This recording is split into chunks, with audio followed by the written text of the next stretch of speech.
Assalamualaikum warahmatullahi wabarakatuh. Perkenalkan, kami dari kelompok 4, Fakultas Kedokteran Gigi, Universitas Muhammadiyah Semarang akan menjelaskan mengenai sindrom Marfan. Berikut anggota kelompok 4.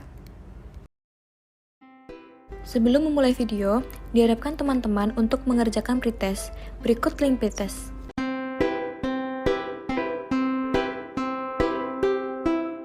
Berikut materi yang terlampir, yang pertama definisi, yang kedua penyebab dari sudut genetik, yang ketiga patofisiologi secara genetik, yang keempat manifestasi klinik dan gambaran penderita, yang kelima pencegahan.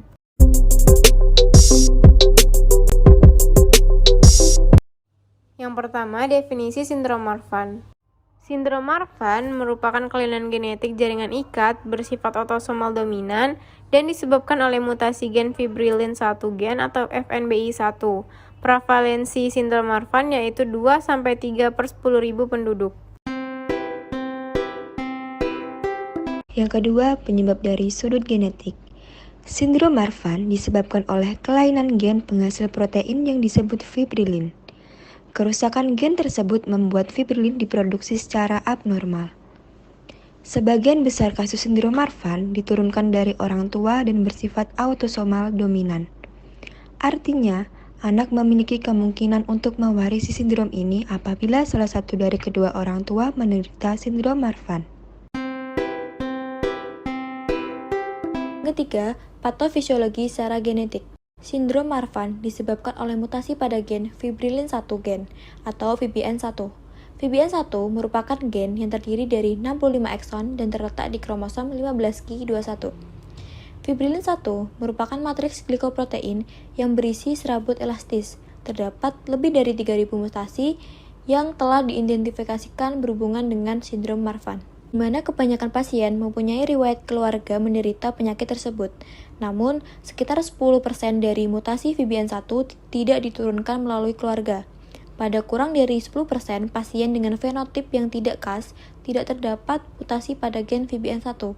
Hal tersebut diduga terjadi karena delesi alel komplit maupun perubahan regulasi pada gen FIBN1. Mutasi pada gen FIBN1 diyakini menyebabkan kelemahan struktural pada dinding aorta dan kemudian menyebabkan dilatasi rod aorta dan perubahan histologi.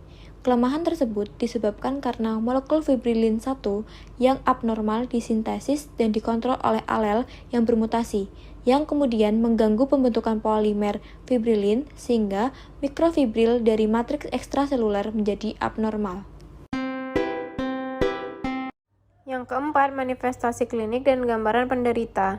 Yang pertama, keterlambatan dalam memenuhi perkembangan motorik halus dan kasar karena adanya kelemahan ligamen pada panggul, lutut, pergelangan kaki, lengkung pelantar, pergelangan tangan, dan jari. Kemudian nyeri dada yang timbul mendadak, umumnya akibat disertai aorta. Nyeri pinggang dekat tulang ekor, rasa terbakar, kelemahan atau kesemutan pada kaki, nyeri tulang dan sendi, sesak dan berdebar-debar, gangguan penglihatan misalnya penglihatan kabur karena dislokasi lensa. Berikut gambar orang yang terkena sindrom Marfan. Yang kelima, pencegahan.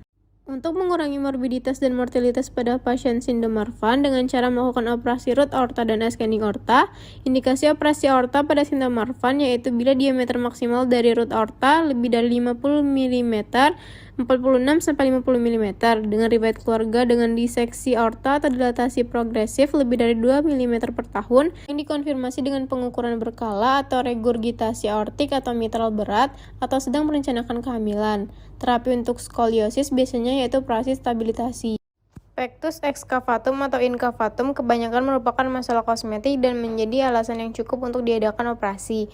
Untuk manajemen terapi okular pada pasien sindrom Marfan bervariasi mulai dari koreksi optikal dengan lensa kontak sampai terapi operasi seperti ekstraksi diafragma, iris, dan lensa. Operasi diperlukan pada pasien dengan sublokasi lensa yang progresif, katarak, lensa insitabil, dan retinal detachment. Setelah melihat video, diharapkan teman-teman untuk mengerjakan post-test. Berikut link post-testnya.